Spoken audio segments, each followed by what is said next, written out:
வந்து ரொம்ப அடி வாங்கி அப்படியே வந்து ரொம்ப சோர்வா இருக்காங்க. அவங்களால ஒண்ணுமே பண்ண முடியல.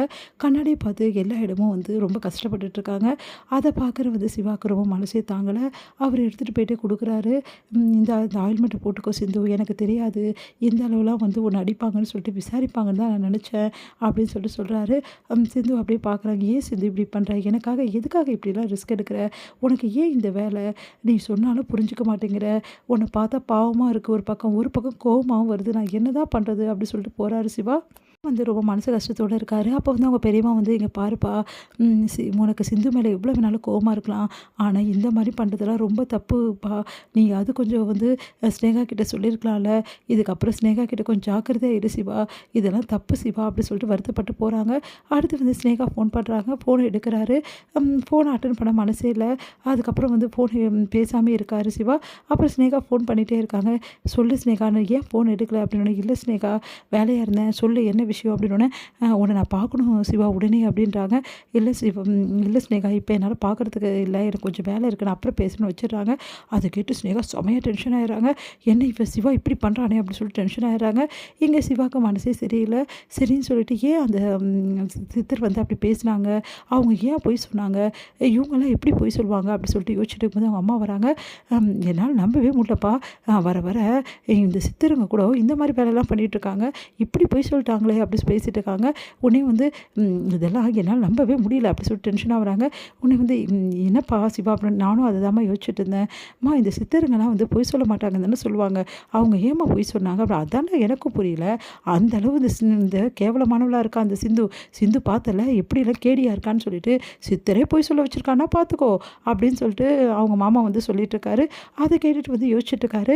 உடனே வந்து சரி ஒரு நிமிஷம் இருங்கம்மா, நான் அது வரேன் அப்படின்னு சொல்லி, எங்கடா போற? அப்படின்னோனே, முக்கியமான வேலை இருக்கு வரேம்மா அப்படின்னு சொல்லிட்டு சிவா வந்து கோயிலுக்கு போறாரு சித்தர பார்க்கறதுக்கு. சித்தர் வந்து எல்லாருமே வந்து சித்தருக்காக வெயிட் பண்ணிட்டு இருக்காங்க. அங்க இருக்கிறவங்கலாம் சித்தர பத்தி பேசிக்கிறாங்க. இவரு எவ்வளோ பெரிய ஆள் தெரியுமா? இவர் எது சொன்னாலும் வந்து உடனே பலிக்கும். இவர் எது சொன்னாலும் உடனே நடக்கும் அப்படிலாம் பேசிட்டு இருக்காங்க. அத பார்த்து சிவா யோசிக்கிறாரு.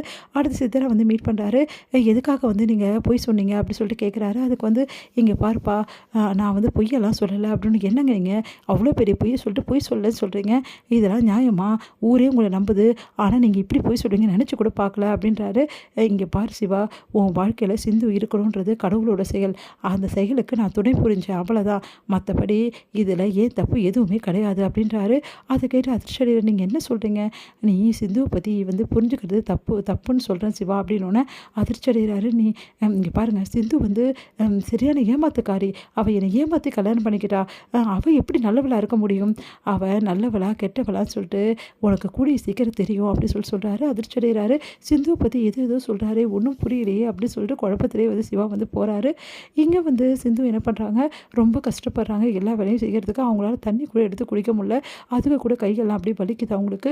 சிவா வந்து அவங்களுக்கு எடுத்து குடுக்குறாரு. "இந்தா குடி" அப்படின்னு சொல்லிட்டு. சிவா, இப்படியே இருந்தா எப்படிப்பா? பொண்டாட்டி தானப்பா உனக்கு. அவ பாவம் இப்போ கஷ்டப்படுறாள்ல சாப்பிட்றதுக்கு. நீயா கொஞ்சம் ஊட்டி விடுப்பா." அப்படின்னோனே சிவா யோசிக்கிறாரு. "ப்ளீஸ் சிவா, நீ தானப்பா எல்லாம் பண்ணணும்." அப்படின்னு சொல்லிட்டு அவங்க பெரியம்மா சொன்னதால வேறு வழி இல்லாம வந்து, "சரி நான் ஊட்டி விடுறேன்." அப்படின்னு சொல்லிட்டு சிவா வந்து சாப்பாடு எடுக்கிறாரு. உடனே சிந்து வந்து, "பரவாயில்ல" அப்படின்னு சொல்லிட்டு வாங்கிக்கிறாங்க. உடனே வந்து, "பைரவி நீ ஊட்டி விடுறியா?" அப்படி சொல்றாங்க. அத கேட்டுட்டு வந்து, சரி நான் ஊட்டி விடுறேன்." அப்படி சொல்லிட்டு பைரவி வந்து ஊட்டி விடுறாங்க. அத பார்த்து சிவா யோசிக்கிறாரு. சரி, பரவாயில்ல விடுப்பா" அப்படி சொல்லிட்டு, "நீ போப்பா" அப்படின்னோனே அப்படியே பார்த்துட்டு சிவா ஒண்ணும் புரியாம யோசிக்கிறாரு.